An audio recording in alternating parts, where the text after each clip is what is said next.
geeks and freaks, welcome back to my book bowl challenge where I will go through a massive bowl of books and hopefully not lose my sanity in the process. So today's review is on the first installment of the Devil's Night series by Penelope Douglas called Corrupt. It's so nice to be able to show you guys a physical copy of a book that I have that I read rather than just a Kindle, so that's really nice. So as I stated, I'm going to try to make my book reviews a little bit more vague, a little bit less detailed. I want you guys to be wanting to read it without having all of the information. So let's see how this works, okay? Work with me, alright?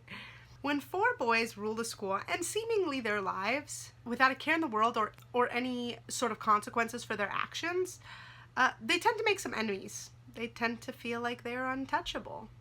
These four best friends don't live by society's rules. They don't live by their parents' rules. They live for themselves. They want to push the boundaries. They want to feel free and enjoy themselves and do the things that other people may not understand. In high school, they're really popular basketball players. They head off to college, still really good at basketball, in basketball teams.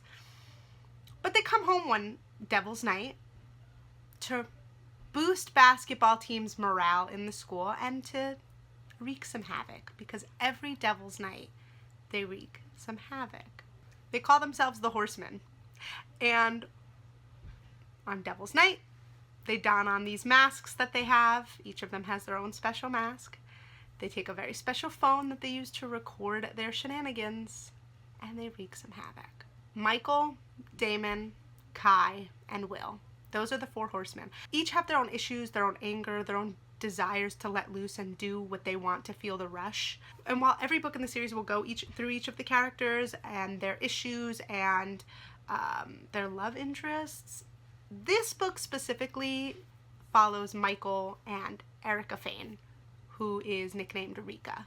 On one fateful Devil's Night, when the horsemen were 19 and Rika was 16, she sneaks out to see what they get up to. She's always had eyes for Michael, even though his little brother Trevor has always been obsessed with her and very controlling of her. But Rika wants to let loose. She wants to stop being that perfect good girl that everyone expects her to be. She wants to experience the freedom that the four horsemen experience. The problem is that as we go on through the story, we're going to see that a lot of people around her and around everyone are very corrupt. They do some pretty shady shit. Trevor messed up. The boys itself, they do some pretty messed up things. Trevor's parents, all of their parents are pretty messed up, and she doesn't realize the kind of danger she's in. But when she sneaks out to go have some fun, Michael shows her how to let loose. They all get together and play pranks on Devil's Night. I would say it's not exactly pranks, but pranks. We'll just call them pranks for the sake of this video. Definitely not legal pranks. But all the horsemen come from wealthy families. They're loved in the town and feared. Nobody really gives them a hard time. Plus, those masks kind of make it hard to get them into trouble when there's no proof that they did it. But that's where the problem of those recorded videos on that special phone comes into play. A phone that inconveniently goes missing the night Rika joins them on their Devil's Night. A phone that was used to leak incriminating videos of Will, Kai, and Damon, and coincidentally leaving Michael free of any trouble. This is the first year they let someone into their inner circle for Devil's Night, and it's the first and only time they've ever been caught doing something. So who else to blame other than Rika? Now they have a thirst for revenge. They want to hurt her the way she hurt them. They suspect that she hurt those three and not Michael because of her crush for Michael. I mean, can you really blame them for having those thoughts? But I'm sure all of the answers could have been discovered had they just talked to her, or at least Michael. The others were in prison. So it's because of this that Michael pulls away from Rika. He's even more distant from her, more cold. He's angry with her for hurting his friends, and he's angry with himself for still wanting her despite hurting his friends. Years later, when the horsemen are finally released from prison for each of their individual crimes, Rika's at a point in her life where she wants to get away from Trevor, who she did date during that time, but she didn't like him. It just felt like she was being forced to by his family and by expectations. She just wants a little space from him, from his family, from the school that they went to together. She leaves all that behind and goes off on her own. But that's exactly what the horsemen want. Isolation. They have this plan to ruin her life and make her pay for the lives that she ruined.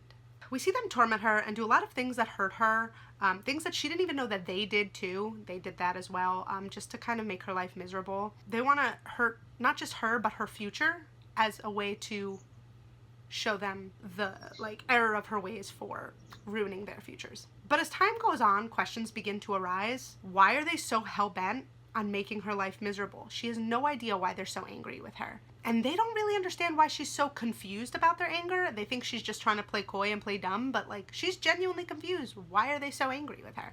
They're confused that she won't just admit what she did. And why does it seem like there's a lot of missing variables that would really help both sides understand the bigger picture of what truly happened that night? Rika struggles with her feelings for Michael, struggles with the fears that they're instilling, all four of them are instilling in her, and her anger for what they're doing to her. She doesn't want to be pushed around. She doesn't want to be treated like she's a kid, and it's gonna make her snap back. And she does. She stops cowering, she fights back, and they're not prepared for what happens. Michael struggles with his feelings for Rika and his loyalty to his best friends who suffered in prison while he got to walk free, but he has noticed that his friends changed while in prison.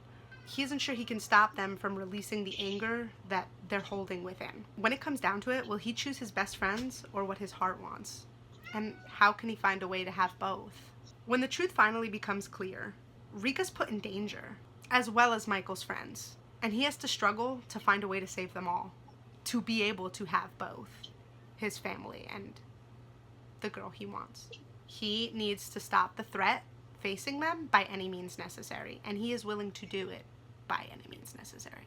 So while we do see a lot of their struggles throughout the book between what they are setting out to do and what they really want, we also see a lot of tests of loyalty and a lot of internal pain and guilt.